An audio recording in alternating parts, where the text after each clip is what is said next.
Okay, so I will start on time because we are on a schedule, and then anyone can just catch up and come in as they see fit if they want to. So welcome to Support Talks with Cake, our first one of 2026. And I've upgraded from last year. If anyone was at my TikToks last year, we've upgraded this year. I've made you some nice little presentations, and on top of that, it gets to keep me on track as well when I'm talking, so I don't keep you for like 3 hours and stuff. So it's going to be great. So you can just buckle up and you can just watch. It's gonna so the aims and objectives of these groups. So we've bundled the support roles into one session, which will sort of alternate, and then we've got the DPS drop-ins. So we're trying to deal with quite a few different angles at the same time and just get everybody on the same page. And the aim is to provide you with just a comfortable environment to learn in. A lot of tanks or healers or players in general, you learn on the job. Like you go into raids and you have to kind of get it, bit of quick thinking, and then you get there. But for some tanks or healers or DDs, it's just a bit more nerve wracking. And when I was learning, it was terrifying. I was around when the tanks were very scarce and things like that, so it was a scary time. It was a scary time, guys. So yeah, I thought that these would be great just to kind of teach the foundations and what I think that you'd need to carry you through into sort of your journey into hard mode content or even veteran content as well, and how we use our time. So again, if anyone has been to previous support talks, you know that Kate can waffle for up to about 3 hours. Because when she goes into a little hyper focus hole and starts talking about things that she enjoys, we derail a lot. So these are to keep me on track. So the first half of it is me showing you my beautiful little presentation. And then we spend a portion of it in a raid setting. So just going over some of the things that we've talked about in the presentation, and some of the things, depending on where you are in your journey, might not even be relevant to you. So you can kind of just stand there and look pretty if you want to. It's entirely up to you. And why were these created? These were created, again, because I like tailoring all of my training to more nervous raiders. I like teaching people that just need a few more goes to get it right. Because in the long run, I think they make great players, if I'm honest. And our aims in 2026, Cake wants to take over the world. Sorry, no.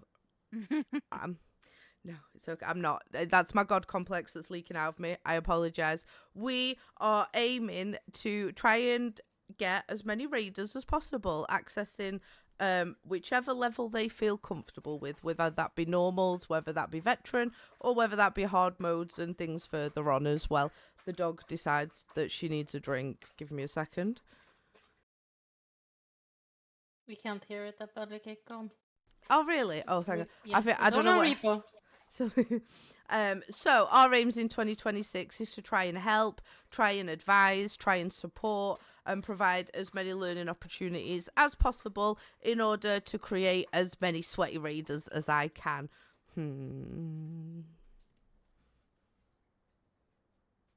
Okay, so there will be a couple of things in here that we will be going over shortly when we go over to our little raid settings. So the difference between a good stack and a great stack, I'm going to show you, because there's no better way to kind of do it than to just show you. And as a tank, you are responsible for the brunt end and the start of the fight, where the stack's going to be, and you're expected to kind of just get everything together, make the DD's life as easy as possible, and stuff like that. And sometimes when you end up having a lot of trash that's quite spread out, or it's not all grouped up together, it can sometimes mean the difference between like a smooth raid or just a bit of like a pulley raid. So when you take things like Dreadsail, Ossian Cage, some of the longer ones, Hulls of Fabrication, where they've got like long tunnels of trash or long periods of trash and big trash pulls at that as well. It can get a bit, just when you've got to try it quite a few times, it can just be like, oh, okay, fine, let's do it. So there was that, and so I'm gonna show you that bit. Taunt, positioning, and line of sight. So these are brilliant tools, and I promise you, once you know how brilliant these things are, your life changes as a tank. So line of sight was something that I never learned until quite late on in my journey. And everyone would just be like, well, you can just LOS that, can't you? And you can just LOS that, can't you? Just put it over there and just put it. And I'm like, what are they talking about? What are they saying? They were speaking a different language to me. So my aim was to try and give that information to you a lot earlier on in your tank journeys, and you can have some super fun with line of sight, because you can try, trash that wouldn't necessarily move, or the range ones, and you can have a lot of fun as an off tank trying to bring those into group as well. Resource management as a tank and as a healer as well. I mean, some of these will definitely cross over into the healer realms as well. Resource management. If you've got good resource management, the chances of survival are fantastic and everything's calm. However, if you end up like me and things get a bit sweaty and you start clenching and then you start pressing loads of buttons like a Mortal Kombat player, and then you run out of everything and then you just panic and die. I try and teach people not to do that. The only person that's allowed to now do that is me, okay? I'm the only person that's still allowed to flap. So I try and teach you to just try and figure out, even if you're going into an environment for the first time, it's like, right, okay, let me find my rhythm, find out where I can get my resources back, and find out how I can just, use my shields, use everything, that I've got as a tank, depending on what subclasses you've taken and things like that. How I can use that best to, deliver and survive.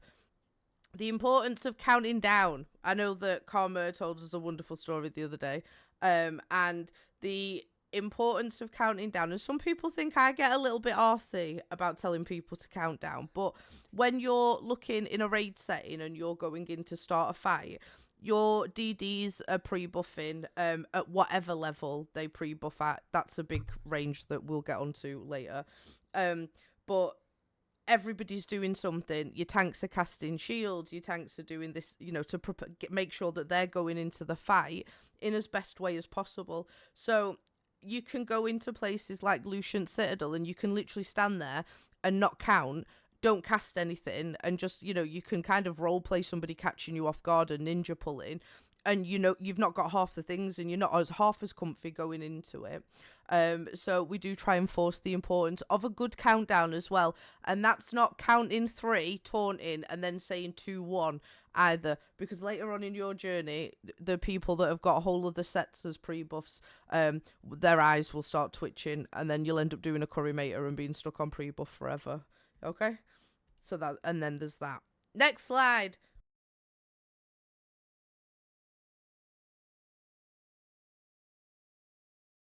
So going over to the healers, and we teach the healers to try and help each other. Again, the same thing goes with the tanks. It's a bit of a crossover conversation. So you should always try and complement each other. So if you've got your main tank grabbing the banner ads, you as an off tank, you can try and be like chaining in all the little bits and stuff like that, making sure that stack's just that tiny bit neater. And healers are doing the same things. So your SPC healer is putting down all the ground stuff and making sure they've cast altar, blah blah blah. And then the first thing your Rojo healer's doing is firing off 2 heavy attacks to make sure all the group's covered. As with the PA off tank, they're making sure that they're firing off Vigor twice, to make sure the whole group's covered as well. And make sure those sets that they're wearing are proccing, everybody's benefiting from it, and things like that.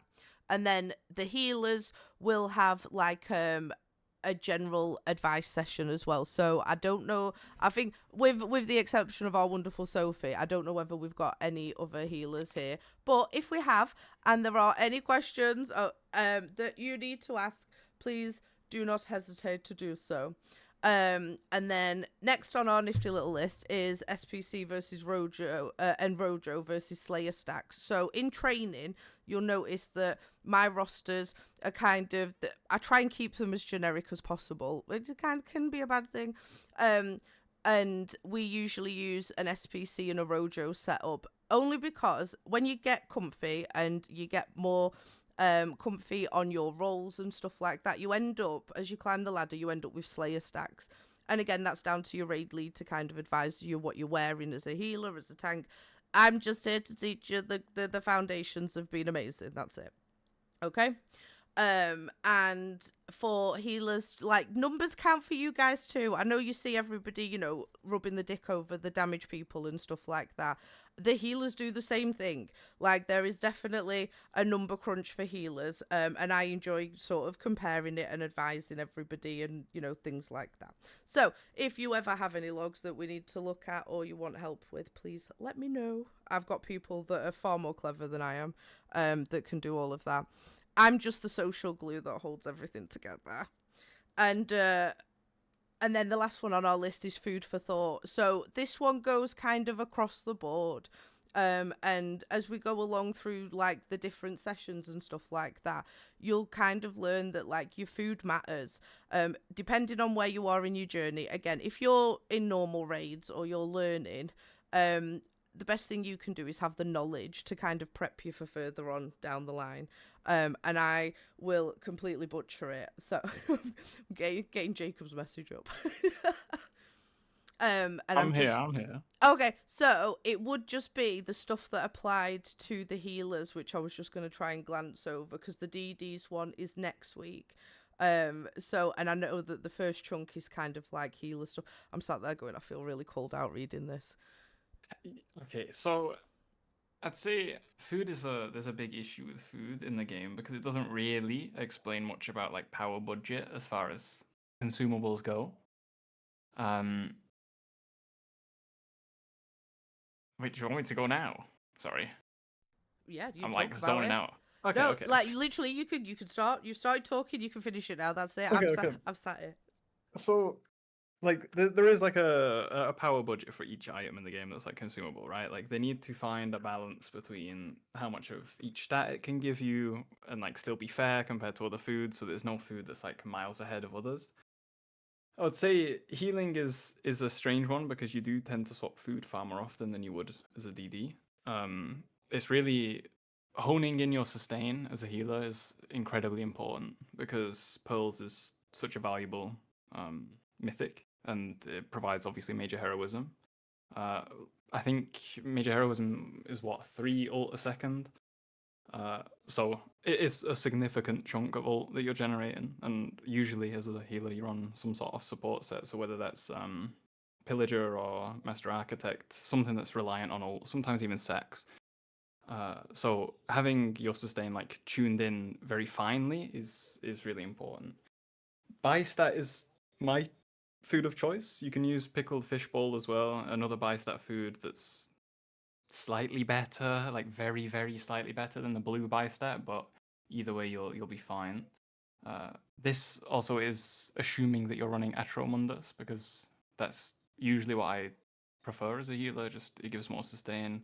A lot of endgame healers would also choose Atro because Ritual, there's never really a point where you need that much extra healing that it's not wasted somewhere else in the trial, whereas sustain is always nice to have.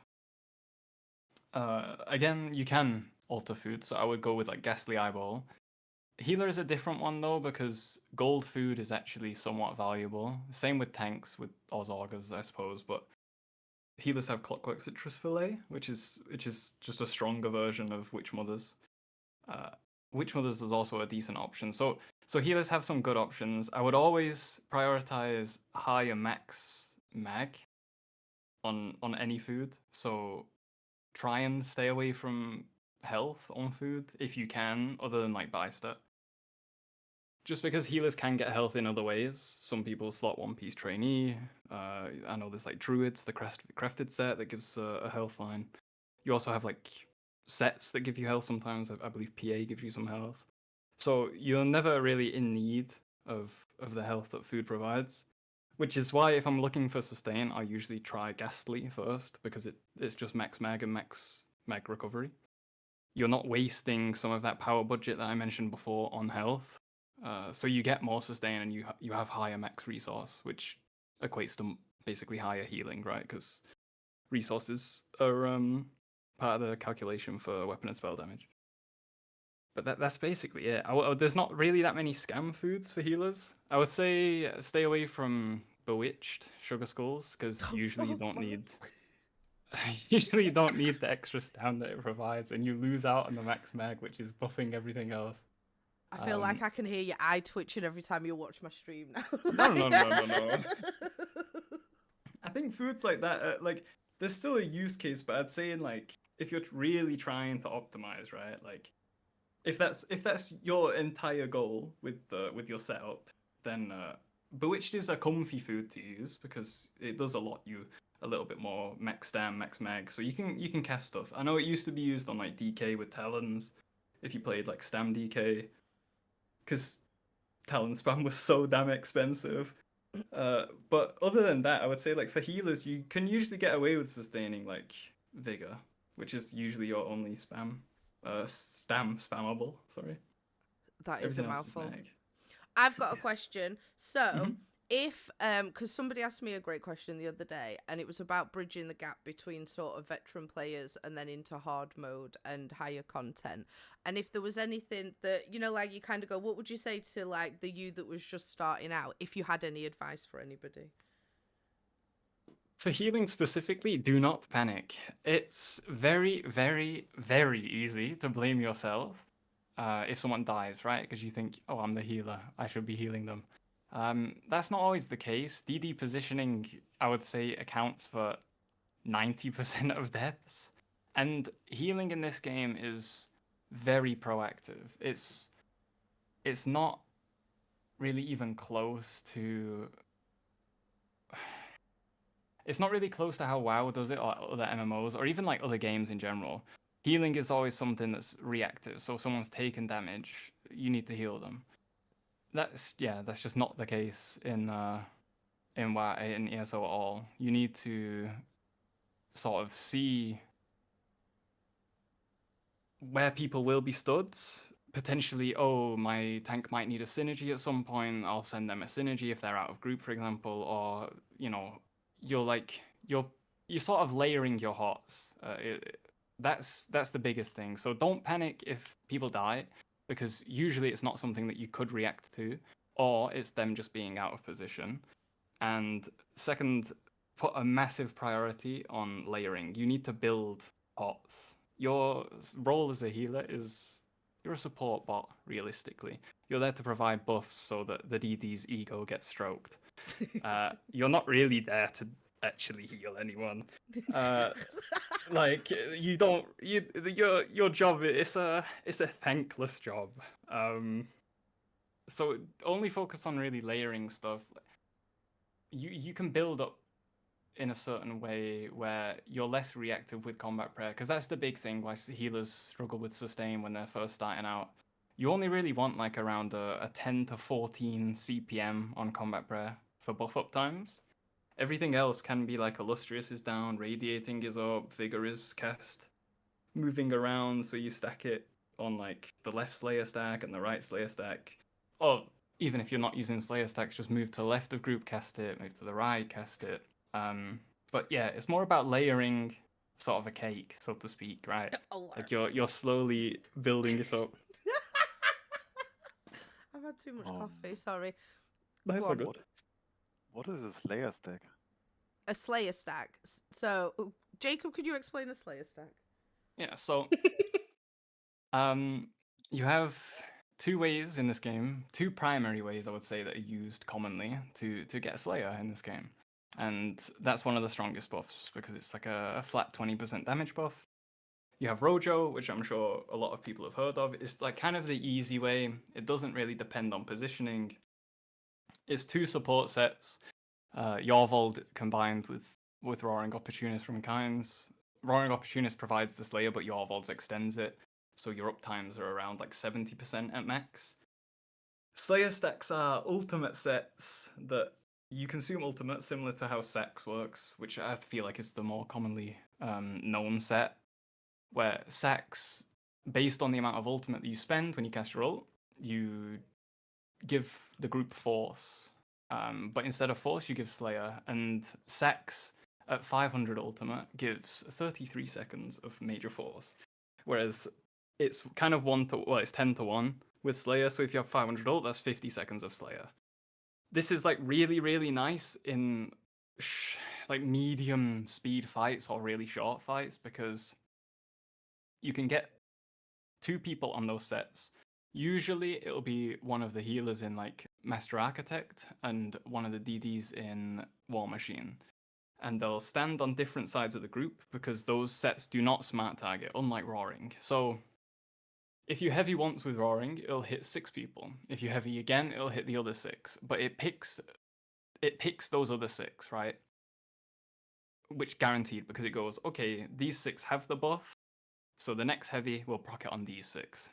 Slayer sets, like Master Architect and War Machine, don't do that. So it's whoever's closest. So the 1 person that's casting it and the 5 closest to them. If those people are stood on top of each other, the Slayer is only going to go to 6 people because they're like stacked on top of each other. So Slayer stacks are when you have 2 people on those sets, one goes, on stampedes onto the boss, let's say the DDs. Half of the group takes a step to the left, half the group takes a step to the right. The person that's on right Slayer would stand in the right group, the person on left would stand in the left group. When they both cast their ult, the entire group gets 50 seconds of Slayer, or however much ult they have. But that's basically it. It's used a lot more in faster things because it is better. It's just a little bit more of a headache compared to like Rojo. So Rojo is more commonly used in like farm runs or anything of the like. Thank you. No worries. And as a raid lead, just to see is there anything where you have to advise your tanks on things in endgame stuff? Like if there was a tip for tanks to learn early on. I think you covered it. I think countdowns are ridiculously important for tanks. Communication, in general. I would say that the best tanks I know sort of understand what their group needs. So you have to sort of communicate with the group, with the other tank, with the healers, and sort of see where you need to be or what you need to do to make the lives of everyone else easier. You're the one holding the boss, right? Or you're kind of orchestrating the fight in a way, because you're the one that pulls, you're the one that holds aggro, you're the one that points the boss in the right way, can bait it to do certain mechanics potentially. There's a lot that you can do as a tank that sort of changes how the fight can flow. Communication makes that far more consistent. For example, even something as simple as on Twins in Dreadsail, when you take the boss because the debuff has happened on the other tank, just saying my boss, that could save up to 2 GCDs from the other tank because they're not going to accidentally retaunt it. They're not going to have to panic then and say, oh, I took the boss, I didn't realize you were taking it. Anything of that sort, just it saves time and it makes everyone a little calmer. I'm not sure how else to explain it, but when the fight is flowing smoothly because people are like pointing things out like that, like, oh, my boss, or I'm taking this, or I'll chain this, like knowing what your tank's going to do lets you, like, there's nothing more to predict, right? You know what's going to happen. So I'd say communication for tanks is like by far and away the most important thing. Tanking itself is difficult for sure, but I would say that like the tank is kind of the babysitter of the group because you have to make sure everyone's like not panicked, basically. Yeah. That's my biggest tip for tanks. I say that, and I turn around and I said the worst thing you can hear from a tank is the tank going, oh, fuck. Like, because everyone goes, exactly. Oh, God, Yeah, oh, no, exactly. the fucking tank's going to die. It's panic stations immediately. And group hysteria is a thing, you guys. You've got to stay calm. Like, even get that poker face sorted. Just be like, just sweat it out and be like, it's all right, I've got it. Exactly. Things like that. Or if you need a synergy, again, say so. Like, shout to your healers, like, give me resources, please. Because they might be doing something else. Again, when you're doing, like, heavy mechanical trials and stuff like DSR, or you've got, like, Ossian Cage or something like that, sometimes they're not looking in the right direction because they're looking where the group are stood, or they're looking somewhere else. So, yeah, you tanks get a bit, you've got to be a bit self-sustainable as well. I think resource management early on is a massive thing. The amount of times I've heard, like, when you go through up the ladder, when you look at the raids as like brackets, so when you come into veteran raiding, whatever you don't get to grips with in veteran raiding will come under a microscope once you think that you can go into hard mode. And there's so many people that go, okay, right, I've been here for a couple of times, let me go and do the hard mode. And some people can get it. Let me just, like, those people we're not really talking about. We're talking about the people that don't get it. And then you go in and all of those things come under a microscope. So if you've got bad resource management as a healer or a tank in a standard veteran setting, when you go into hard mode, that is like, oh, there it is, like within seconds, like of a fight starting or things like that. So I would be like, don't rush that journey. I know that sometimes I'm kind of like, come and join me in vet, like, it's going to be great. I know Karma, like, I drag you kicking and screaming sometimes up to veteran and things like that. But don't rush it as well, like, because you're just going to end up putting more pressure on yourself. I don't know, Karma did great in Lucian Citadel. She was like, I've got 3 crystal atros and I'm a little overwhelmed, like, hello, which was fantastic. It was mega cute. Yeah, I loved it. I left all the oh my god, oh shit, oh my god inside as well as I could. Yeah, and then it got a bit much. It was really funny. Okay. Let me see The where. best thing is always when she says, "Oops, I know I die as a Yeah, GP." yeah, oops is great. Oops. So, in relation to healers, I do have to add a tank thing in, and I stole these from Healers Haven, so I would, I put credit at the bottom for there. And so these are like just rough examples, and again, that could all potentially change with the updates that are coming as well. So I don't expect us to be in trend for very long with my information at some point. And if anybody does want the link to it, I will send it to you as well, and it will be posted. So where do we go? And again, these will be spread across like multiple sessions as we're going along. So stacking, there's been plenty of times where I will literally take a tank where they go, I want to learn how to tank veteran, and I'll take them into Veteran Ethereum Archive. Karma's done it, bless her. And we've gone through the trash and we've gone up to the Atro, and I've basically gone, just stand there. And they're like, can I not stand in the light? No, stand there on your own and survive. And they're like, okay, fine. And we were just having a conversation about resource management, and in VAA you can actually learn a lot. And again, these are things that I used to do on my own when I was learning, or I was trying to get to grips with something, or stop myself from flapping or getting dead anxious and things like that. So the fire atros at the top of the stairs, when you're looking at things like that, you can send a tank up and go, right, try and taunt everything and then stack it. And you'll see them go in and they'll stab everything. Everything's still really far apart. And then it's only maybe sort of 5 seconds. Then they'll start getting everything together somehow. And then it's like, right, okay, when you're learning, some people end up getting Void Bash. Some people use the scribing skill, the pull one. And it's like, right, now go to the top of the stairs and use that. And then you can get your DDs to, do the whole rotation again, drop their ultimates, do everything. And the damage difference is absolutely massive. And as you go in through, you can learn a lot from all of it. Taunting and line of sight, I go to VMOL. We mess around with the trash just in that first room, and we often, when we go to Tit Talks, we take like a little crew, and we're just like a bunch of tanks that go through and bash things to death. It's quite funny. Chaos practice, we go to Lucian Citadel, because everything that I have taught you up until Lucian Citadel and then you get to Lucian Citadel, and then it all gets thrown out of the window because it's like, you know, them tight stacks I taught you. You can't do that. You know, like these ads that I think, no, don't do that. Okay. So it kind of all gets thrown out of the window in VLC because it's a totally different way of thinking. It's a totally different way of stacking trash and having the flow through that as well. Resource management, the quickest way to show you is in VAS. And a lot of people absolutely love it. Again, when I'm teaching tanks or healers or DDs, the biggest things you can do, especially as a tank, is you go in there, you find your rhythm, you find your windows of resource management, and then you find your rotation. And those three things will help you massively.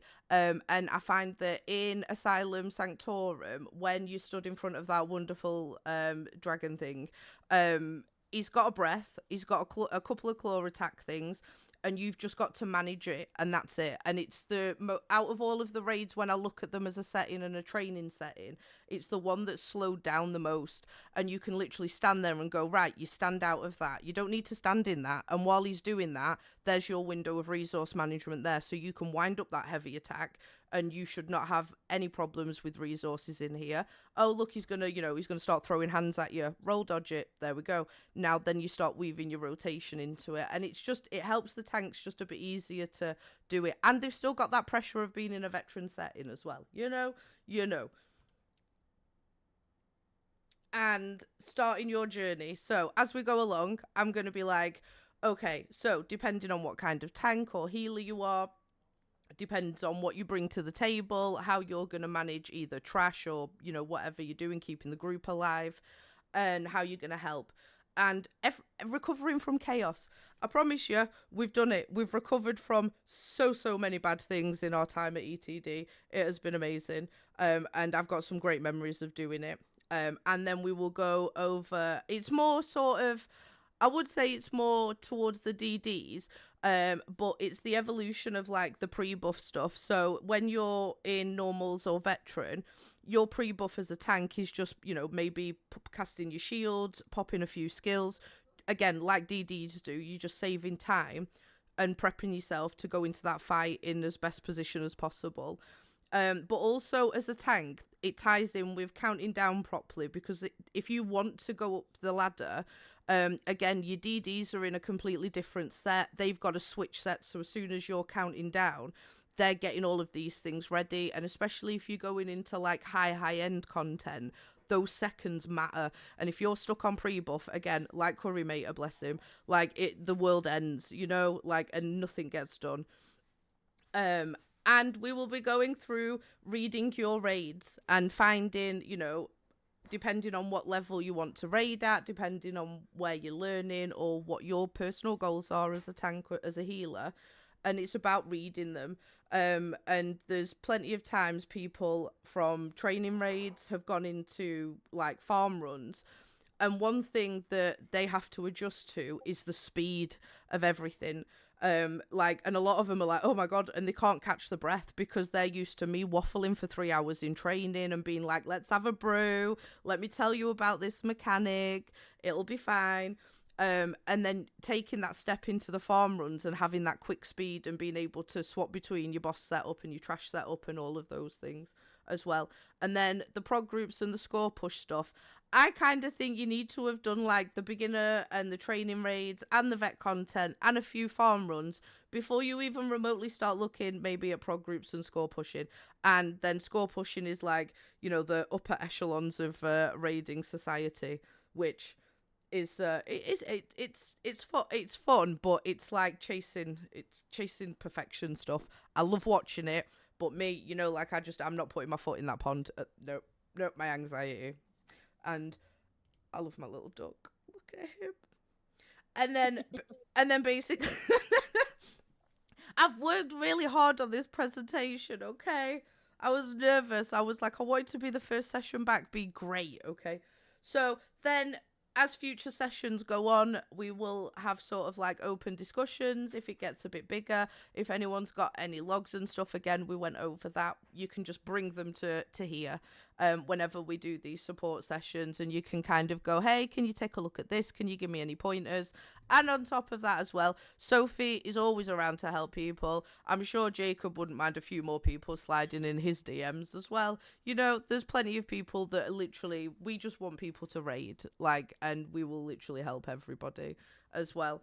And then learning outside of our talks, most of the things that you find in a raid setting, they are either toned down or on a minute scale in overland content.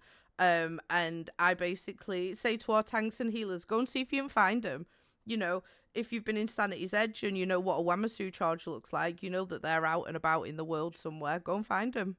Go and sit with them. The amount of times I've sat in the Deadlands and I've sat with all these different things, and like the Orphic Shattered Shard, there's literally a world boss, and if the world boss is too intimidating, there is a lesser known being that does an absolutely mirrored skill set in one of the public dungeons as well. So like, you can learn if you want to, and the opportunities are there. It's just how you want to kind of embrace all of those things. I just sound really passionate, and I'm a bit of a geek about it, to be fair. If you would like to come, we're going to basically show you the Yes. difference between a good stack and a great stack. And then I will let you go for the evening, because I don't want to encroach on any more of people's evening space. But if you have got any questions, please feel free to like just shout them out as well as I'm logging in. They're quiet. I love it. Great crowd. Great crowd. Thank you. Great presentation. Did you Yeah, like it? It was Good. very good. Yes. Thank you. I like Perfection, the Jake. chickens. Thank you. So cool. I was changing a few of the fonts on my DPS one because you couldn't read them properly. You can plus me whenever you are ready. We will. I went in on the wrong character. That's all right.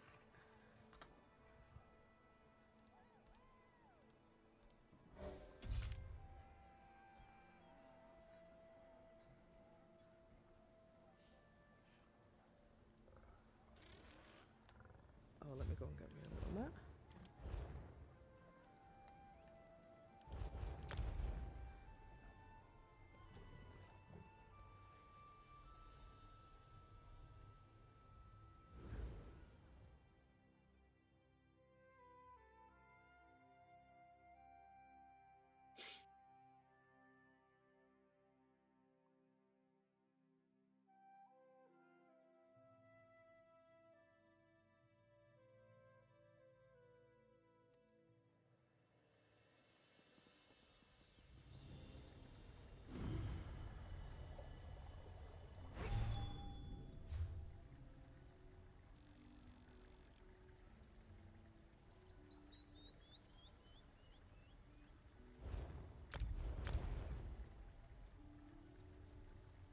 Okay, I'll be over there in a second. Oh, Sophie, you coming on a tank? Yeah.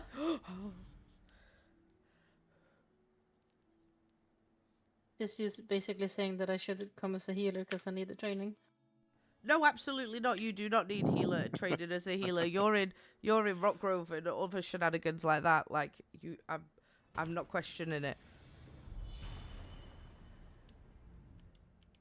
There's one thing you don't need, and it's training as a healer, Sophie.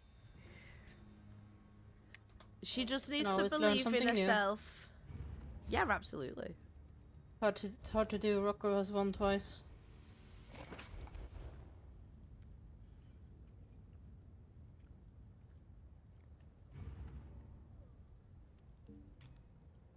Rockruff is so nice. Fucking hate that place with a passion. You know, it's just what's it called? Exposure therapy. It works well. I mean, I did that with Lawford. I know. at me. See, the more you were exposed to him, the less intimidating he got. You know.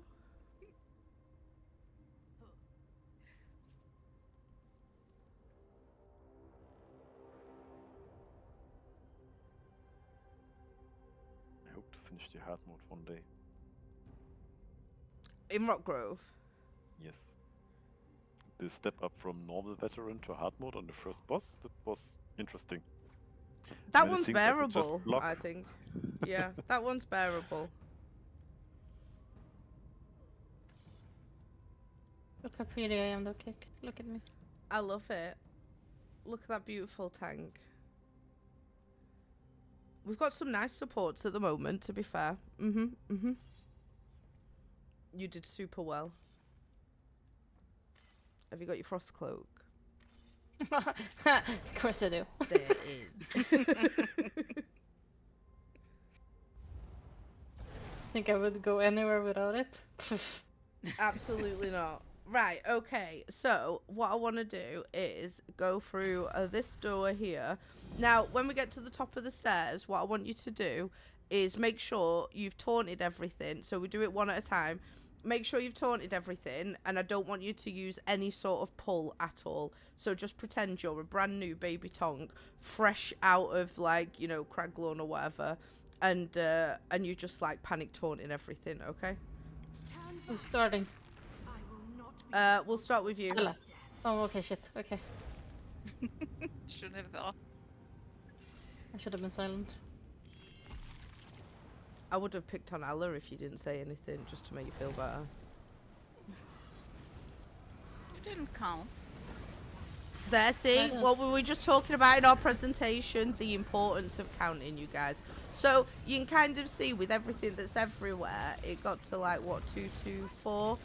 And then the Arcanists are basically trying to position to try and get as many things as they can in beam. Right, I need to kill these tanks now. And then what I want us to do is I want us to go all the way back, and then we're gonna use, so you can use whatever pull you wish. If you've got Void Bash, you can use Void Bash. If you've got the scribing skill, is it Leashing Soul? Something like that.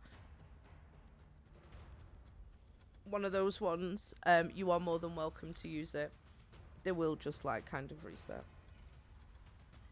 Slishing soul. Leash, thank you Do very much. you want me to actually stack them this time? Yeah, so you're gonna stack them and use a pull, and I want them as tight as you can. I'm gonna go get ultimate a sec. It's only pulling, no line of sight. Oh no. It won't let you out. All you have to do No. is die.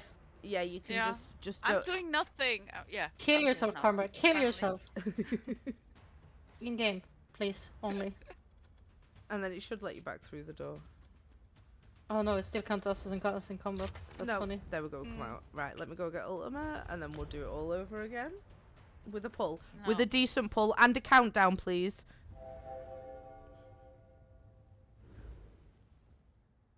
You got TED Talk amnesia. You know, I only spoke about that 5 slides ago.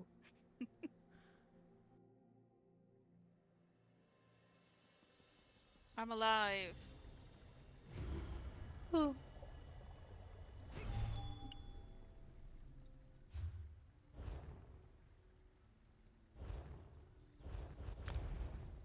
Okay, I'm on the way back. Right, Sophie, you ready to pull everything? You ready to get that stack nice and tight? Or you ready to count back from 3? No. Okay, okay. I know So midweek. no line of sight, only pull. Yeah, just pull. Okay. Okay, right, let's go back in.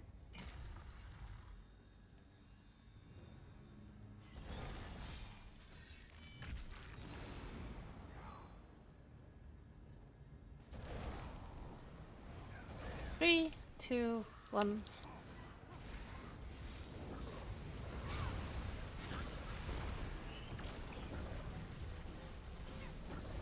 Oh, maybe that's one. That is a beautiful stack, Sophie. So then, if you imagine all of the damage times by the amount of DDs that would be in a raid setting, these would all be dead by then. It's only because it's just like mid-tier me doing, like, you know, just tickling them. But if we had a I'm full trying to raid kill group, myself. It's no, not that's working. totally fine. So if you just go, so all it is if you go back through the door and then the last person there, they've just got to die and that's it. Or you can just stand in fire. And again, I'm quite lazy. I love Void Bash for that.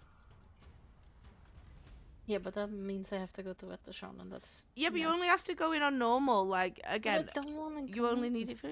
Well, it's fine. You know, if you want to go like a wish list Void Bash. I mean, if you want to waste a full 5-piece set, you could go like Russian Agony, Swarm Mothers. I bet people are absolutely throwing up in the brews at the moment. But yeah, like there are similar things that you can use that would equally do those things. As a trash tank, I love Dark Convergence. I fucking love I will it. go in there. No, you fine, Dory. I am thinking about it because it's like the one thing I haven't done in. On normal, it's nothing. Like, it's absolutely nothing. There's no stress. You can just sort of, like, toddle through it. I'm so glad, Sophie, to hear that from you. Because I've been fighting off people left and right telling me to get Void Pass. I mean, the Like, scribing yeah, skill, the I'll scribing do skill's probably more than later. enough. Like, if in good groups where you've got the damage and stuff like that, it'd all be dead. I mean, if I was actually tanking often, then I would get it without question. So Yeah, if it's true. something I'm gonna keep doing, then yes, I am gonna go get it. I was about to go get it, and then subclassing happened, and my Templar was useless, and I was like, nah, I'm done. Okay, Allah, are you ready? Maybe, yes. Maybe. It's only Ethereum Archive. What are you worried about? Don't be scared. If I can do it, you can do it. I'm not scared. I'm not scared, you're scared. But I can also fail very spectacularly. That's okay. Good to contain. Rebuffing, pulling in 3, 2, 1.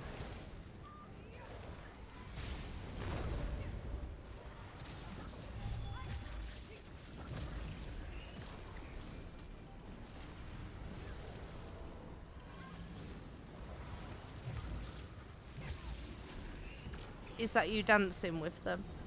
I like this. I'm taunting them. It I'm went not it went round the plant pot. So not if, using a pull. absolutely not using a pull. So if you imagine as you're moving around, and obviously again as a learner tank, and you're panic taunting everything, and you're roll dodging, all that happens is everything that you're designed to keep in check is just spreading out of all of the AoEs, out of the damage, which then, and again, when you amplify that in like harder trials and stuff, then in turn your DD starts spreading out, then your healers don't know where they're healing, then the tank dies, and everything sort of cascades down into nothingness.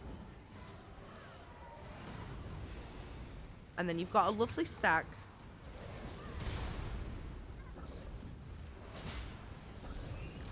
Look at them. See, and again, these would be dead by now, but the best thing you can do is literally just practice. And once you get the difference between a good stack and a great stack, your DDs are a lot more thankful for it, because again, like Jacob said, they like getting their ego stroked, they like seeing the name at the top of the table and everything else. I mean, you know, it's a nice feeling. Right, okay, back to the bottom of the stairs, or you can go and stand in fire and do what you want.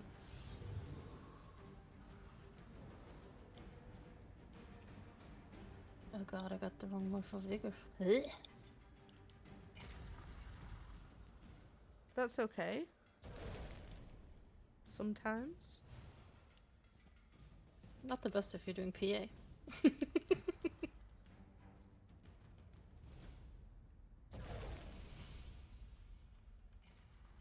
Yay, Karma made it out. Leave Yeah, Alla in there. Alla's stuck. this one time I made it out. You've just got to not be the last one. That's it. You snooze, you lose. You got to stay in there forever.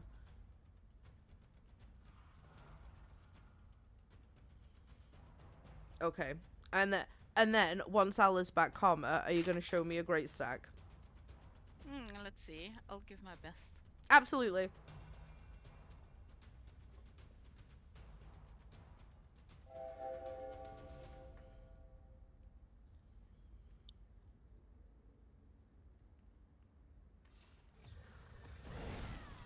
Everybody made it out. Right, let's go back in. Yay. And then, Karma, I will hand it over to you.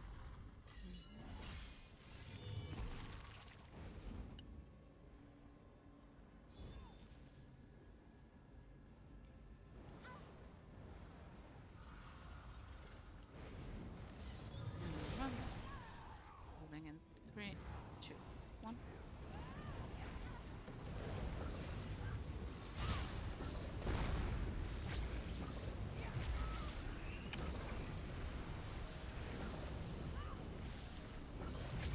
Oh well. That's not too a bit shabby. Again, as long as, I mean, me nowadays, most people have got Arcanists. Like, as long as they can beam through it, they will be happy.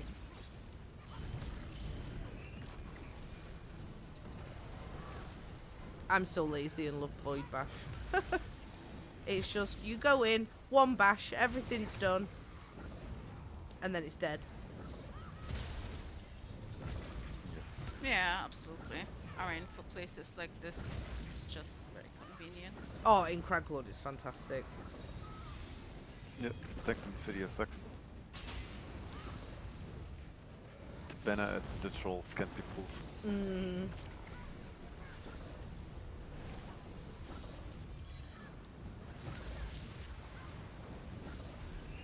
And then to finish on, I will briefly touch upon Torn In and Line of Sight, and then that will be what we go into next session.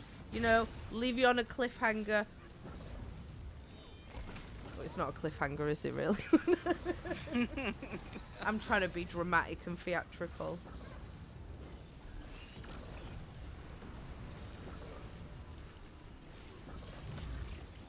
Because then, whenever you're going off in your world of tankings, you can go and practice it as well, because it's quite fun.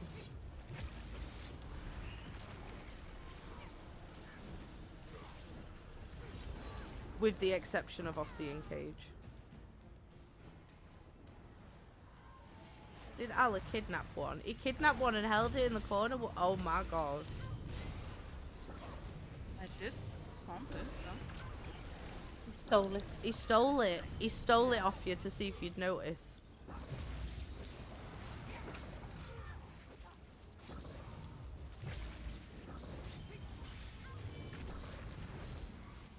I just said. Okay. And then I'm gonna quickly scooch on over to VMUL. I'll show you, and then you can take it with you wherever you go for the rest of the week, Raiden. Until we meet again.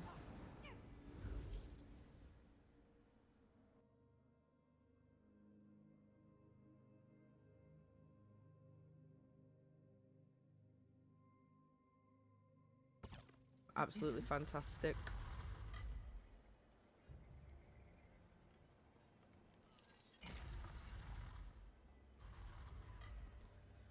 The Dromothra are pouring through the breach. I know some by name and some by reputation. Some Adarahai even friends. Far, far, far.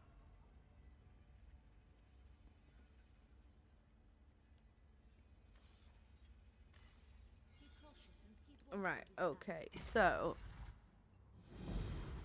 you're gonna get the little bits of trash, and then Ready. The lost cats are nearby.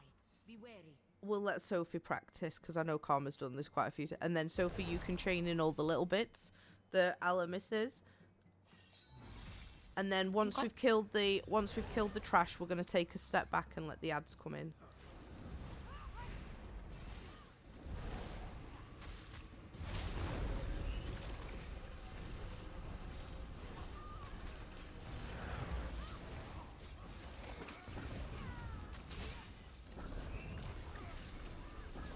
Okay, and then we'll just take a step back. So, as a tank, what you need to, when you're looking at trash bits and things like that, you're looking at what things are melee and what things are ranged. So, the melee ads are always going to run towards you because they have to be within melee range. The ranged ads are never going to come near you unless you either line of sight them or you have people, the main stack or the brunt end on there. So, in this case, if anyone's not been to VMUL, usually your raid leads will have everybody stack everything on the Sun Eaters.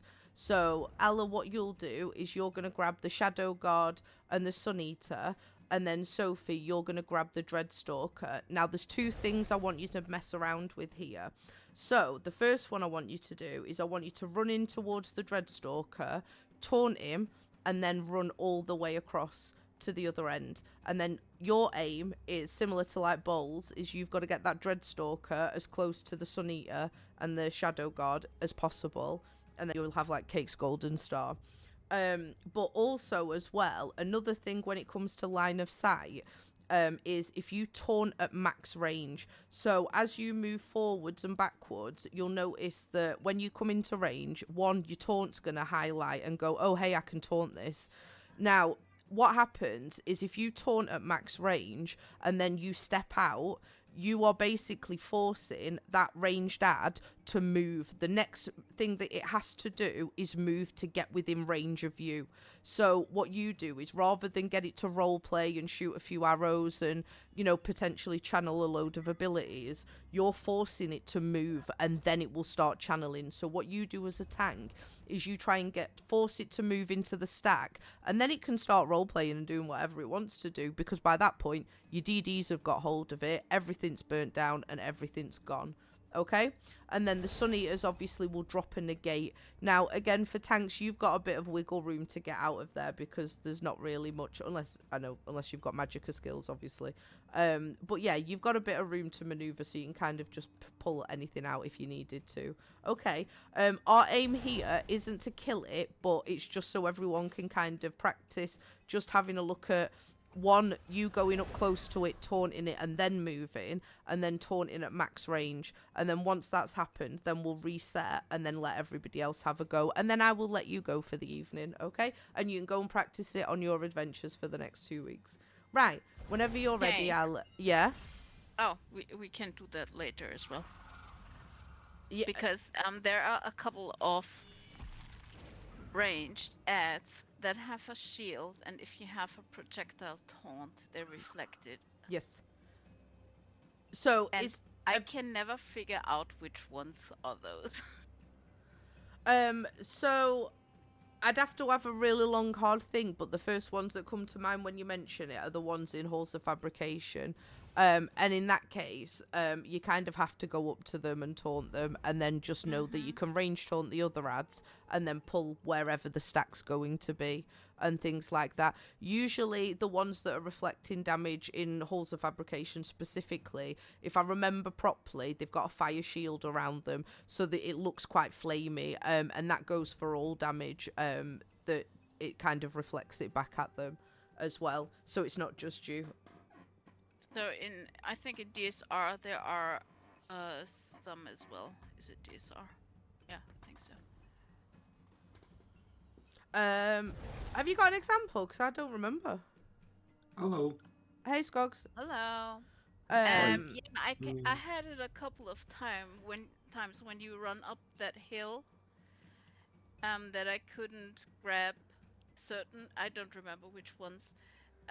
With my shield throw, and I know 100% that I have hit them Aren't because I was there? paying attention a couple. Because I was like, what the fuck? How can that be that I cannot taunt the shit?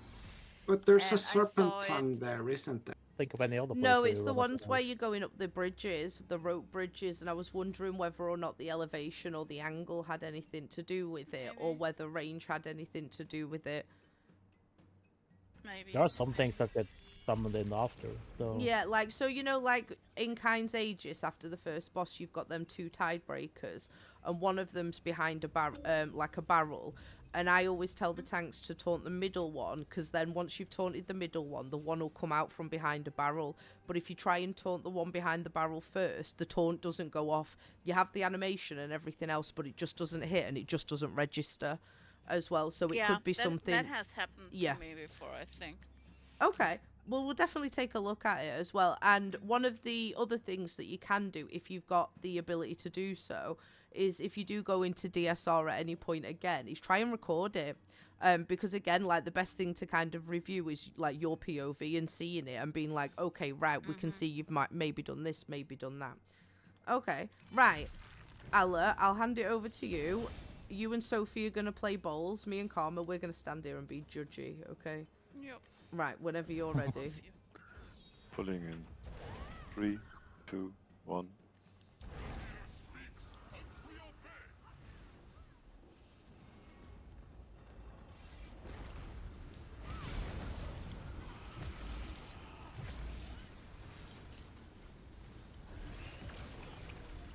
Nice. Look at that stack. I couldn't have asked any better myself. Why do I have this Eclipse field? It just lands on a random player. Vipe and do again. Oh yeah, Or- shit. I accidentally. Right, so jump off the edge. That was my fault. I got dead excited and dropped my ultimate. I was like, yes! I did it! I once dodge rolled off this edge when I tried to reposition, get out of the Sun Eater field. Oops, take that. Nice. No. Yep, we've all done it.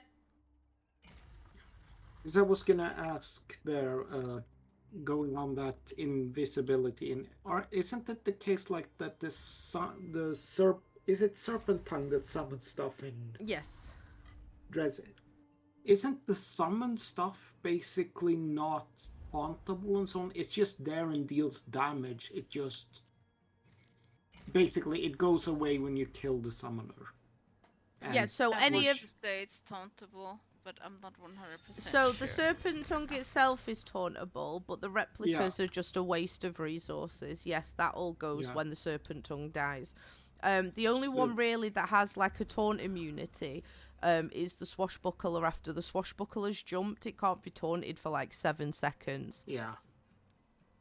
Because I was thinking if that's what you meant by like reflect, if it's one of No, those summons mm-mm. that's reflective. No, that's not what I meant.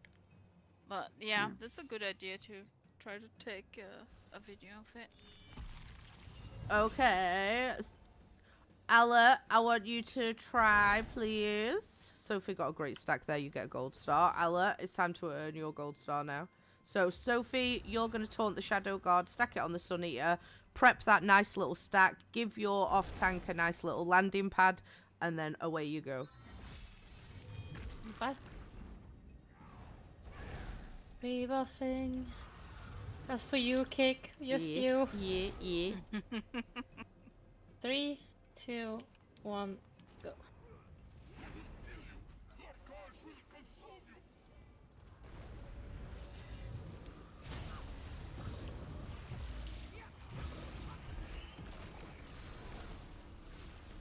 And that is not too shabby either.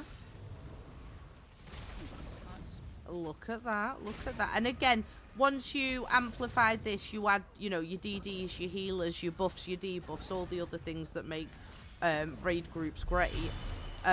All of that just makes it even more powerful. And the tighter that stack is that you get as a tank, the easier it is for the DDs to do their job.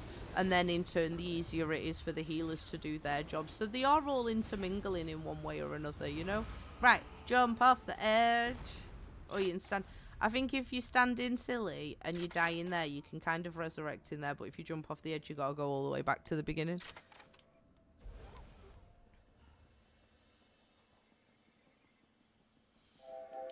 And sometimes as well, when you're looking at trash pulls and stuff, there are ads that carry staffs that will behave like melee ads as well, which can throw you as a tank off sometimes.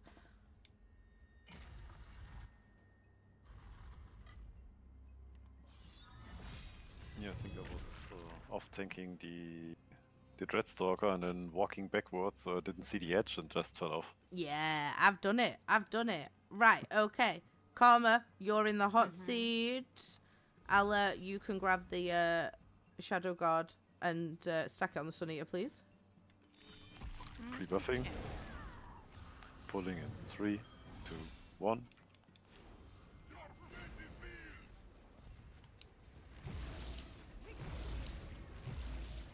Wasn't it meant to be the other way around? I No, just did the ranged one, so I think it's your turn now. Yeah, it's your turn to line of sight.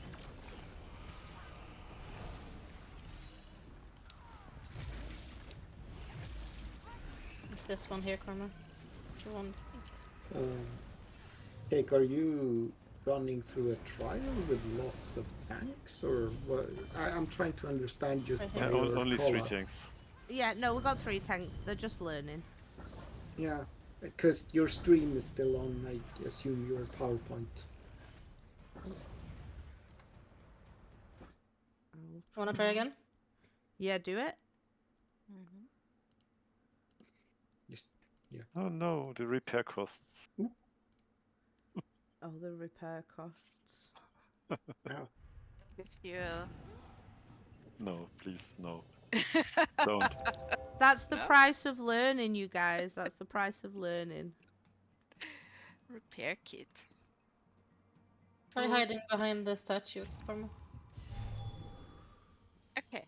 Because you were right on it, but a bit too far, too far away still. But the angle was perfect. Like if it just walked up like 2 more meters, it would have been perfect. The line thing there. Yeah, the lion over there, in the back. You can try that Oh, one. over there. Not oh the Or first one from yeah, no, the. that one. That one. Okay. The Since it's ranged. Okay. Whenever you're ready, Karma. Alice, sorry, and Karma, you get ready. Mm-hmm. Pre-buffing. Pulling in 3, 2, 1.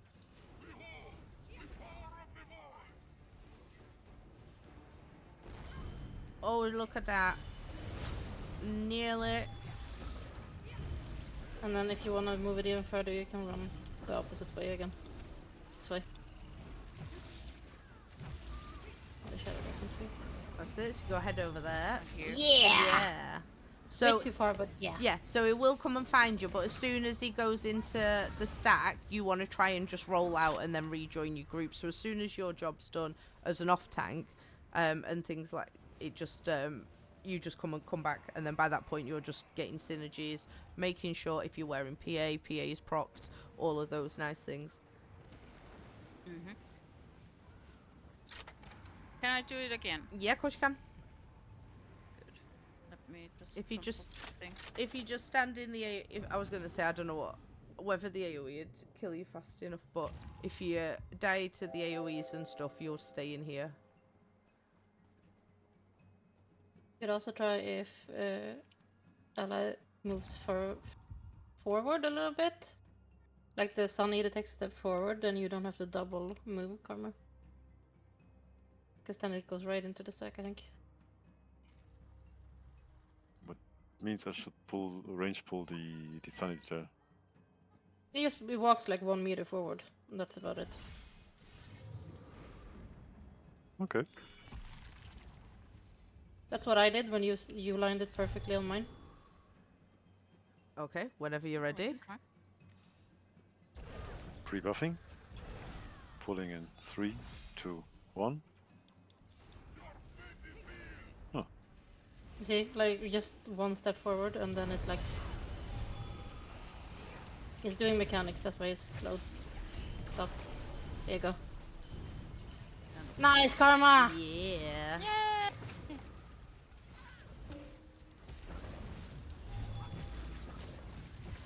Boop, boop, boop, boop. Nice.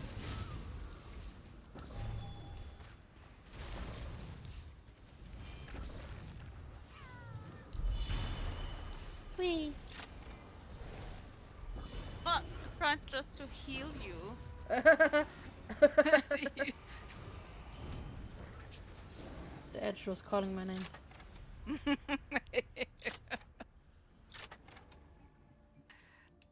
Yeah, so what we'll do next session is we will come back here, because there's plenty of things between here and the first boss that you can practice line of sight on, and we will continue it.